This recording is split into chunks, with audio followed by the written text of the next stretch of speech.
Hi everyone, Matt here, and in this video we're going to go through the final two steps in this budgeting basics series, which are steps 4 and 5, prioritizing our spending categories, setting spending targets, and then making it a habit. So all of the work we've done so far and that we'll do in this step can only be successful in the end if we can turn this into a habit. And so that's what we're going to focus on here. And I've grouped these steps together because they're cyclical. They're going to be repeated over and over again as we become more experienced budgeters. So step 4 is really the beginning of the process of actually budgeting. So steps 1, 2, and 3 were really building out a tool that we can use for budgeting. But step 4 is the start of the process. We're going to prioritize and make decisions and figure out how we want to spend our money. And that's planning. That's what budgeting really is planning. So that's what we're going to start doing here. And then step 5 is going to ensure that we're doing this on a consistent basis. So both of these will be repeated every time, well, not necessarily every single time, but generally whenever you spend or earn money, it's a good idea to repeat this process. So we'll talk more about that. At first it might be difficult to do it every single time you spend money, but you do eventually want to build up that habit where it's just automatic. You get some money, you spend some money, you check the budget and get that all up to date, and that will really help you solidify budgeting as part of your life. So starting with step 4, what we're going to do is we're going to review all of the spending categories that we've created so far, and we're going to determine which ones are priorities for us. Now, we've already discussed several times that obligations are what they are. We have to pay for them. There's really nothing we can do about it, so they have to be priorities for us. So those ones are already chosen. But for everything else that we've added, we need to figure out which of those are the most important to us. We know that we're most likely going to spend in all of them, but we need to figure out which are the ones that we really want our money to go toward, and we're willing to give up on some of the other ones. Something has to give in a budget. That's just part of the deal. So one of the things you can do maybe before you start this or as you're doing it is just think about the reason that you wanted to have a budget or whatever led you to this point of starting one. Maybe the financial issue that's most pressing to you, that's stressing you out the most.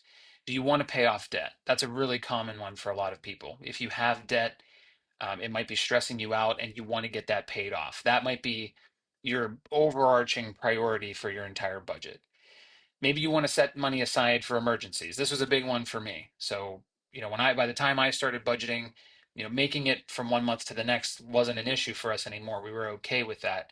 But our money wasn't really going anywhere, and I couldn't figure out like what we were really doing with whatever we had left over. And I realized a giant hole for us was we did not have money set aside for emergencies.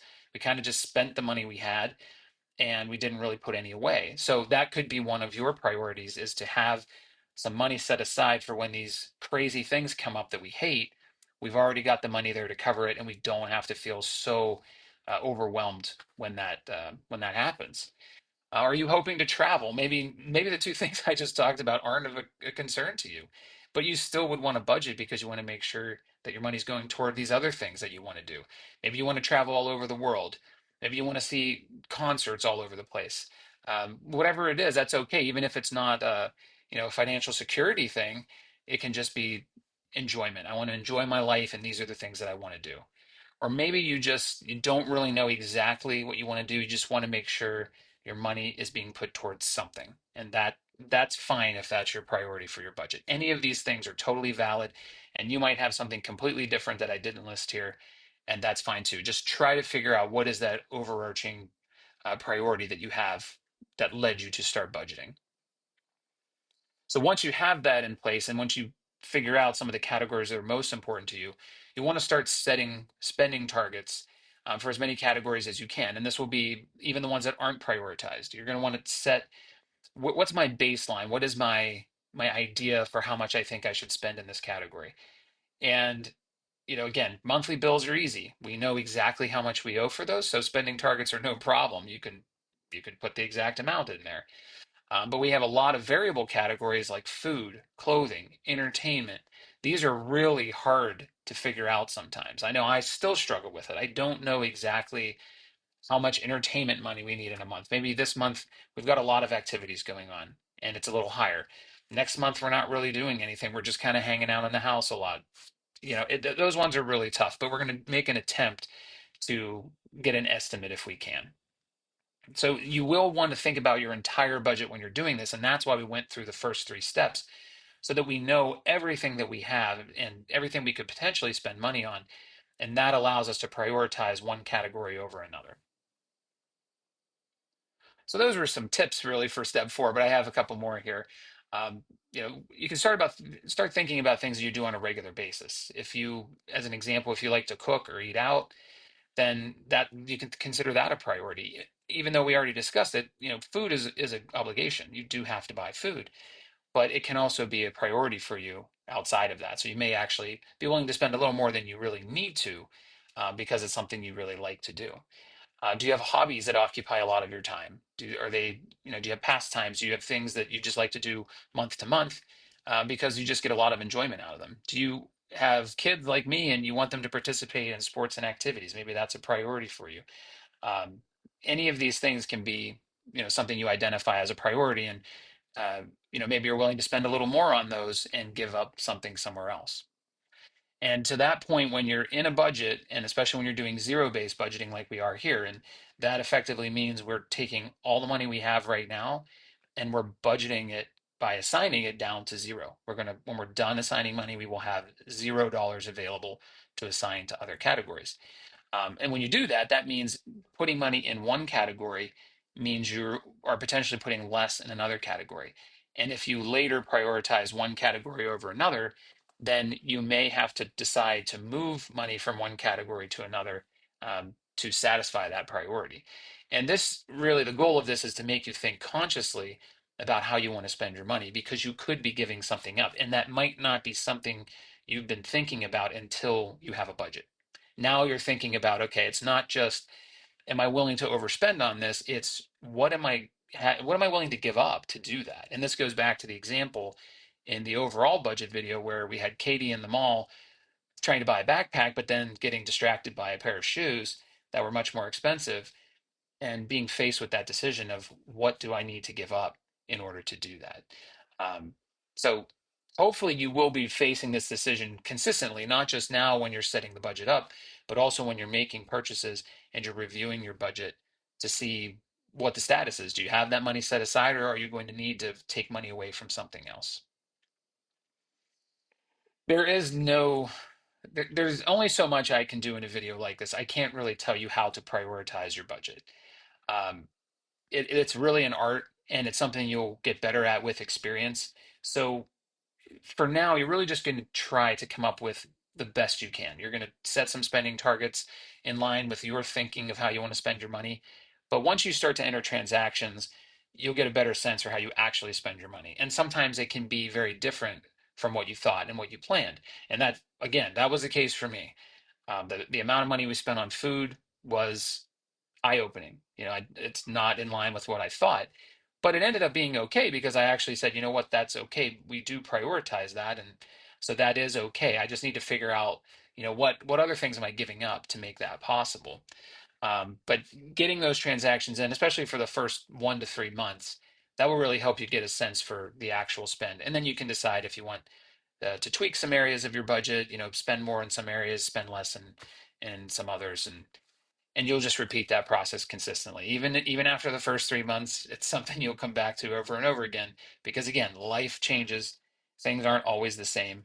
You will change things over time. Some things you used to spend money on, a hobby, um, a vacation you used to do, you don't do it anymore. You do something else. And so these things will change, and the budget is fluid and meant to change.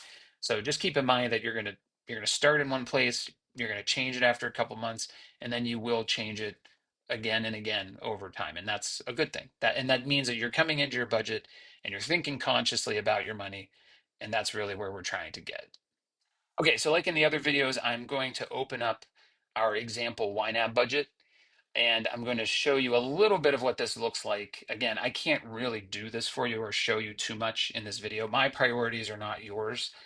So, there's only so much I can show you, but I do want to bring up just some basics on how to set spending targets, because that's really what you're doing in this step. So I'll go ahead and open that budget, and then we'll take a look at how that works. Okay, so I have the budget open, and I went ahead and kind of cleaned everything up, put emojis on all the categories to make it a little nicer looking.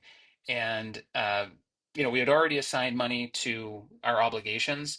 And so now we're going to try to prioritize a little more. Now, when we left the budget, we had $94.41 available for everything else. So we had satisfied our loan payments, our credit card payments, and all of our monthly bills and obligations.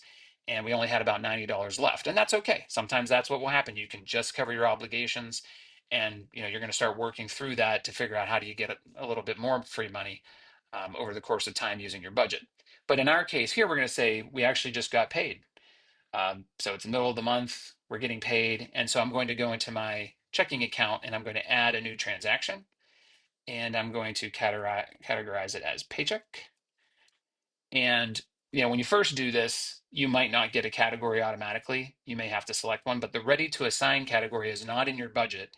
It's a out of the box or hard coded category that indicates this is money coming into the budget from outside, and it's going to be available to assign to your categories. So I'll select ready to assign. You will see when you categorize, you can choose anything in your budget. But I'll go ahead and pick ready to assign, and let's just say I'm getting $1,347.86. I don't know why I always put these very specific amounts in here, but I don't know. It makes it feel more realistic, I guess. And then just real quick, this little C icon you'll see here, and I'm in the web app, of course, like in an actual uh, desktop browser. This just means whether the payment or the income or the outflow has cleared within your bank account. So when this first hits your bank, typically there's a clearing period of 1 or 2 days, maybe a little bit longer, before that money's actually in your account. And so YNAB uses this C to indicate that. So when it's empty, that means it's just pending, it's in the account, showing up in the account, but it's not actually cleared. And when you click on that and make it green, that will clear it.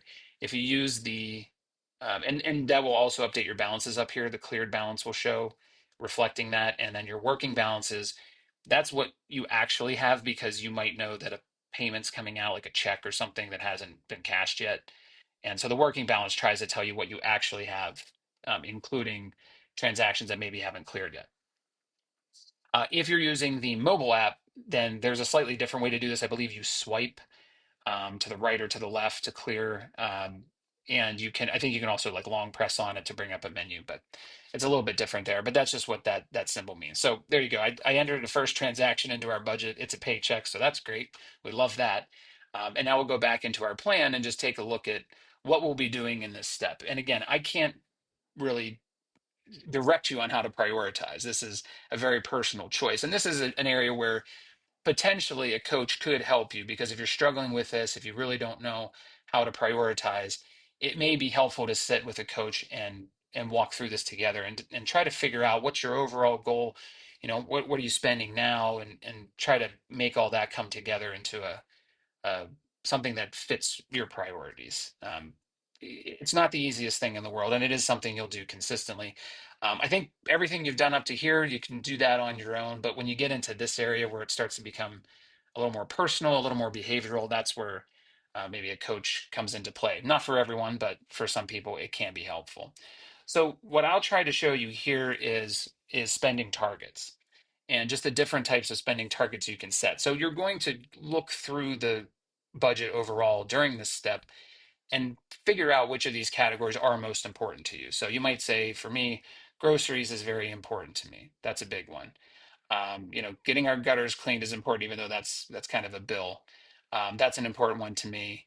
Having an allowance for my children, covering hobbies, these are important things to me. And you can just identify those and just keep them in mind when you do start assigning the rest of this money, that you may want to put a little more in there compared to some of the other discretionary categories. But the way YNAB handles this, and the way that you implement it in YNAB, is through a spending target. And you can do this for anything. So the most common ones would be a bill. And I've already done one here for my mortgage. I have it funded, it says, and you'll see this little check mark. That's when you have a spending target on a category and it's filled. So for something that so for example, my internet payment, I know that's a specific amount every single month. You'll see on the right side here when you select the category that there's this create target option. And you can click that button and you can bring up a menu that will let you define what this target looks like. And the most common one is a bill. It's a monthly payment. I know that I need $40. and I may know the exact date that I need it. And I think this is actually on the 15th that I pay this one. And so I can set the exact date, and then I can say what I want to do in the next month. And the next month, I need to do the same thing. I need to set aside another $40. The date is not critical, but it does help if you use some of the automation features like this assign button at the top. If you click on this and you tell YNAB to auto assign, it will prioritize categories that have a date closer to now. So if I were to assign today on September 13th, then it's going to prioritize this category because it's almost happening. So before it puts money in other things, it's going to look at dates that are coming up the soonest. Okay, so that's just a really simple spending target. So I'll go ahead and do that one. This is one of those things that I do on all of my bills because especially when I know the amount and I know that they're monthly, that's something that is really simple and easy to do. And then when I come into budget in the future, once I've got the hang of this, I can have YNAB automatically assign for all those bills, and I can get on to the important things for in terms of prioritization, which are my discretionary categories. All right, so that's one example. Down here, I've already done for insurance, but I've created a spending target for this one, which is not a monthly payment. This is a yearly one. And I'm going to do the same for the property taxes. So I can create a target. I can set this one to yearly. I can say that I need, let's just say I need $4,000 every year to pay my property taxes. And this one I'm going to pay in August. That's the last day I have to pay my property taxes for the year. And then again, I can say, okay, next year I want to set aside another 4,000. So once I reach August, when we get back to next September, it will repeat the process and ask me to start funding another 4,000.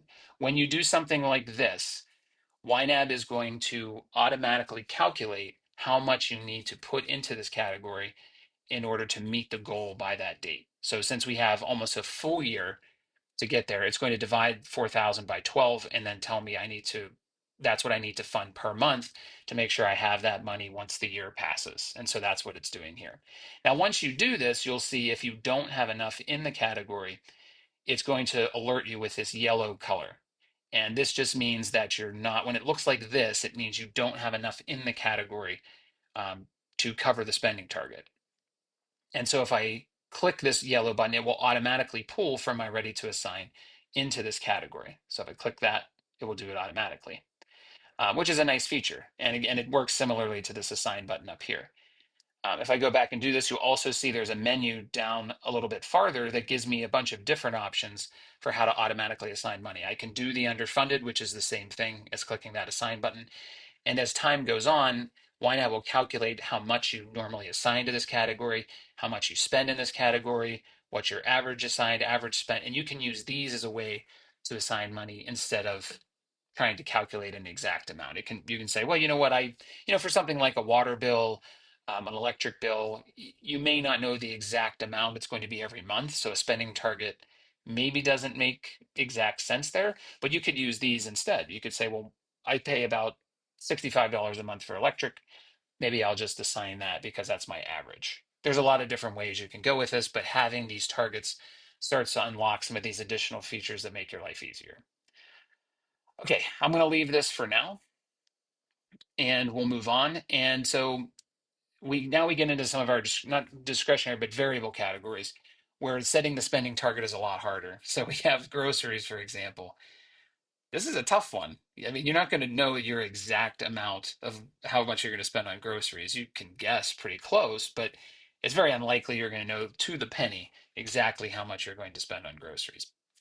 But this is a good category for setting a target because you want to say these are the really important ones to set a target because we don't know how much. So we need to set a limit, hopefully, that we're comfortable with. So maybe we say we have 500 assigned to groceries right now, but I identified this as one of my priorities and an important target, or I'm sorry, important category for me because I like to cook and I like to eat at home. So maybe for me, I'm going to say, you know what, I I need 500, but I think I want to have 600 in this category. And it doesn't matter exactly what day because it's not a bill, so last day of the month is fine. And next month, what do I want to do? Do I want to set aside another 600 or do I want to refill up to 600. And these are two differences. One is I'm setting it aside, so no matter how much I spend in September, even if I only spend 500, or let's say 400, and I have some left over, it's still going to ask me for another 600 next month, even if I have money left over. If I refill, then it's only going to ask me for the amount I need to get it back up to 600. So for this one, I think this is a big distinction between priority or not. If this is a priority, I might say, let's set aside another 600 because I want, maybe if I have a little money left over, that's good because maybe I can spend a little bit more next month and make a really great meal or something like that. So this one I'm going to leave set aside. Now, if I came down to here in my quality of life, I might say, ooh, entertainment. All right, let's create a target. I think I'm going to limit entertainment to 200 a month. And similarly, it doesn't matter which day, it's not a bill. But this time I'm going to say refill. I don't want to spend extra money on entertainment. I want to limit this category. So if I underspend on this one, I want that money to go toward next month's $200.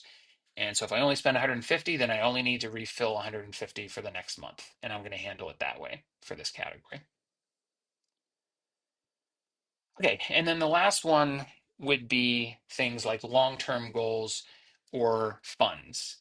Now, long-term goals will tend to be uh, fairly straightforward, like the other ones that we've done. But you probably would do something custom here, where you might say, okay, a U.S. tour. To be honest with you, I don't know what this would cost. Let's start with 5,000, and I don't know exactly when this will do, but it will ask you to take a guess. So maybe I'll say, let's think about maybe December 31st of 2029. Let's just start there. You can choose whether you want this to repeat or not. I don't. This would be like a one-time purchase. And then I can decide if I want to set aside $5,000 for this, if I want to fill this up to 5,000, or if I want to have a balance of 5,000. And this bottom one is more of what we're looking at in these types of goals. So I'm doing long-term savings. I'm trying to save up a total amount that I will spend all at once. So it really makes sense that I want to set up to eventually get a balance of $5,000. And so it's going to say $5,000 needed eventually, and I can come in here and I can kind of add some money as it comes up. As I have a little bit left over, I can put some money in here, but it's not going to necessarily nag me to put a certain amount in here just because it's really the goal is to just have this balance, but I'm not pressured to, it's not like a tax payment where I know I have this amount and I need to have that amount on a certain date. This is a little more, it'd be nice to have $5,000 at that future date. And I'd like to do that, but I want to do it at my own pace. You can choose some of the other options if you do want it to prompt you to put in a certain amount every month, just like we showed before. But that's just an example of a longer term goal. And that would be similar for these categories down here, like a job loss fund, a vet fund for pets, dental, medical. These would be, I want to have a balance of a certain amount, maybe your deductible, something like that. That's what I want to have. I want to reach that target because I don't know exactly how much would be spent. But in the case of these, if I said for like a vet target, maybe I say I just want to have 2,000 set aside, and I would probably do the same thing and just say I don't necessarily have like a specific date in mind. Um, but I want to fill this up to 2,000. And what that means is that if I were to spend from this, because I might have some vet bills along the way, then again, it will prompt me to refill this back up to 2,000 once I spend it. The way we set up the vacation or the U.S. tour here is that I'm not going to refill this $5,000. The expectation is that I'll spend it and then that will be it. So that's how that would work. Okay, so that's just a crash course there on spending targets. That's really what you're doing in this step is trying to come up with what how much would you like to spend on these categories? And it can be tricky at first because you're going to go through a lot of categories.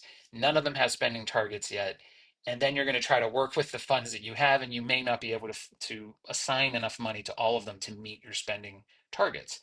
Um, just remember, that's okay. As long as you can cover your obligations, you're fine. Obviously you're going to spend a little bit in these other categories, but it's a little more flexible in that case. And you will learn over time how much you spend in those, and then you can come back in here and adjust it. But we're really just trying to start thinking consciously about spending. Don't feel pressured to have everything figured out when you're setting up your budget. We're just going to do the best we can here and then we're going to come back and adjust it as time goes on. So just keep that in mind. So again, I can't tell you exactly how to prioritize.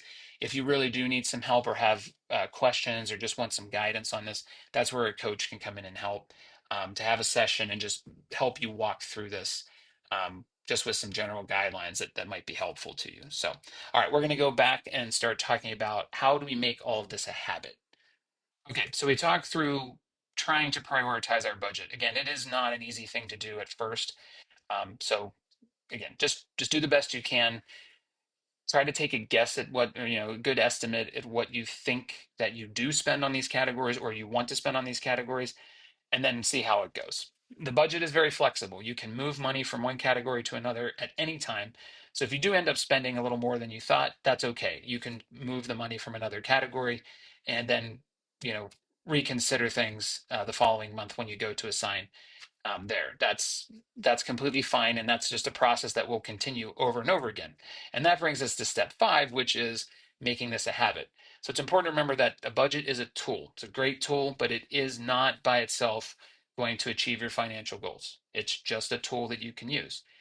You have to use it consistently to make progress, and that's again a parallel to something like your health, which is if you're trying to eat better, you can have an app that will help you do that by tracking what you eat, maybe making recommendations. But if you don't use the app, it's not going to do anything for you. And that's the same with the budget. If you don't use the budget consistently, it's not going to do what you're hoping it will do. So, reviewing your plan, just like we did a moment ago, just going through those categories, hopefully in the future, it won't be as difficult to do that because you have a lot of it fleshed out. But it's still very important to review your plan regularly. It's important to enter transactions regularly. You can link your accounts if you're using something like YNAB so that your transactions will sync automatically. But not everybody uses that. They don't always come in quickly. They might take a couple of days. And and then you still have to go in there and review those. So it can be good, especially when you're getting started, to enter transactions manually to make sure that your budget is always reflecting right now. As you get a little farther along and you're a little bit better at budgeting, then it might be okay to rely on the sync. But just keep in mind, entering transactions is super important because if you're pulling your budget out, which is the last thing here, if you're checking your budget before you make purchases, which is a critical step to making sure that a budget is doing what it's supposed to, you want that budget to reflect what's happening right now. And so if your transactions aren't in there, you may have already spent in a category and don't realize it. And that's not good. So you do have to make sure these 3 things happen on a consistent basis. You review the plan and all your categories and spending targets, you enter your transactions, and you check the budget before you purchase, if possible. Not every day you can sit and look at every spending target, and that's not what we're asking for here. It's really just check the plan, take a look, see if anything seems out of sorts, see if any transactions came in, and then go about your day. When you're about to make a purchase, especially a discretionary purchase, take a look at the budget and just make sure that you're okay with what you're about to do. One thing you can do is try to tie these 3 activities, especially the first 2, to habits that you might already have. And we're not talking about maybe conscious habits, but maybe unconscious habits like for me, I eat breakfast every morning without fail. I always eat breakfast every morning as the first thing I do. And so I found that's a great time to budget because if I budget while I'm doing that, I know I'll do it every single day. For you, it might be I have a coffee every morning. Maybe it's, you do a workout and then you cool down for a little while. Maybe that's a good time to look at your budget. Just find a time that works for you. Um, or find something that you know that you do every day consistently and see if you can attach budgeting to that. It's just a little tip. That's from Atomic Habits. It's a pretty popular self-help book that talks about attaching new habits that you want to do to existing habits. That works for some people, maybe not others, but it's a nice place to start. All right, so some other tips. We already talked about just trying to find a time uh, where you can start, using budgeting as like an additional habit, but specifically you want to check your budget and just review or enter your new transactions. That's really what's important, and that's just something that I do, and it's just something that's part of my life now. It's a habit. I wake up in the morning, I get my breakfast, and I sit and look at my budget. I just pull. I mostly use the mobile app for this. I just open it It will take a minute to sync, and it will tell me if I have any new transactions that have synced over from my bank. I can run through those and make sure I know what they all are. If I don't, I might check with my wife or somebody in my family to make sure I know what they are. I categorize them, and then I might just give a quick skim through my spending category, see if anything's getting really close to the end of the funding that we have in it. And then if I have to make any adjustments, I will. If there's, we overspent a little bit on one category, I figure out where we need to cover that from. Or if we are running out of room to cover, then we maybe have a conversation about what we're doing. But that's just something you want to get in the habit of. Just check the budget. It doesn't take long. It can be 2 to 5 minutes a day. Just try to find a time to do that. If it's early morning like me, or maybe late at night before you go to bed, whatever works for you. When you use something like YNAB, that helps a lot. So I mentioned I open the app, I wait a minute, it syncs my transactions. That really makes creating a habit of this much easier. If I had to enter every single transaction that I ever did, and I was required to do that, meaning if I skipped any, they wouldn't go in the budget. It would be very difficult to be motivated to do that every morning. So, in my opinion, using a tool like YNAB, of course, it has a cost you have to budget for, but it really, you can think about, is that cost worth being able to skip a lot of this, tedious effort of, okay, I spent, I bought something on Target. Target shipped it out in 7 different packages, and now I have 7 transactions coming in, and I have to enter every single one of those manually. I don't want to do that. It's bad enough that I have to go check what these things are. I don't also want to have to enter every single one by hand. So definitely keep that in mind. If you use a budgeting app, it can help smooth the path into making this a habit because you're offloading some of that heavy work. Now, that doesn't mean you skip entering transactions. If you need to enter a transaction, you do it. But long term, thinking about your budget for years and years, if you can avoid having to enter some of these transactions, especially for things that you know you're not in any danger of overspending right now, that really will help a lot. So, the last one, though, of trying to look at your phone or your budget when you're about to buy something, this is a hard one. So you can brainstorm some ways to remind yourself to do it. Just a couple of things off the top of my head where if you often pay with a credit card from your wallet, maybe put a little sticker or a post-it note on it. Maybe do the same to your laptop if you are an online shopper. Anything you can think of that might just remind you. Maybe, if you often pay with your phone, like if you use Apple Pay, maybe just have a little something attached to the phone or just something in your pocket that you're going to feel when you do that. And that'll just prompt you to say, oh, wait a minute, I need to check my budget real quick and make sure I'm good with this purchase. Anything you can do to make this happen is good. This is not easy. And this is why a lot of people don't have budgets. And this is why a lot of people give up on budgets because making the habit is tough. It's the same thing with dieting, with exercising. It's hard. So that's why it's so difficult for people, and that's why there's so many things out there that try to tell you that, oh, this is the easy fix for you. There's no easy fix when it comes to finances. It's you need to face reality, you need to deal with reality, and trying to avoid it or trying to find some quick, easy fix is not going to help the problem. So the unfortunate part is you do need to figure out a way to make this happen. I think using a budgeting tool is number one because it smooths so much of this over that it won't feel so much like work. So I think that's a big one. But it's still on you to use it consistently. So just spend some time once you're all done with this. Once you get your budget set up, your spending categories in place, start thinking about, okay, I've got that all done. That was some work.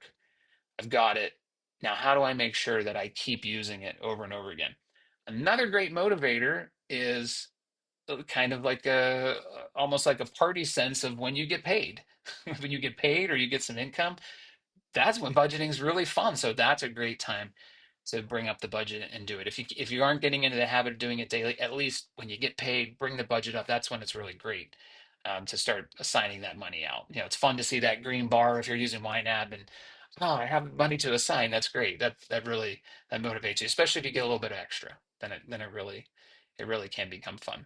I will say this as a person who can build habits but has a little trouble starting the habit. I do struggle with that a little bit of how do I get the habit rolling. Once I've got it, but I need that help getting it started. So these are just some of the things I thought of. But everybody's different. Just like with everything we talked about, everyone's going to have different categories. Everyone's going to have different priorities, and everyone's going to have different methods for making budgeting a habit. But if you can do it, if you can make it a habit, then the budget will work for you.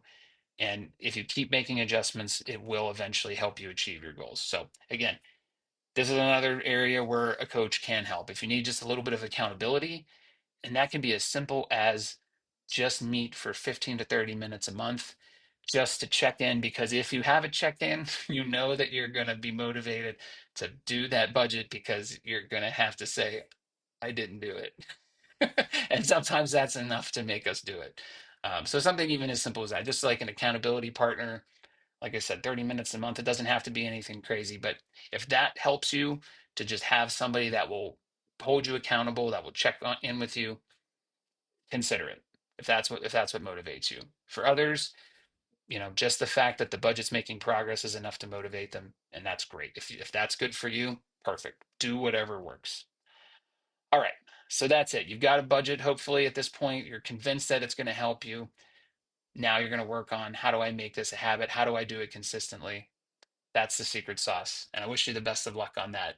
I'll have some more videos on some other topics. Hopefully, this is enough to get you started on the budget. So, any questions, leave them in the comments below. Happy to answer anything. And we'll see you on the next video.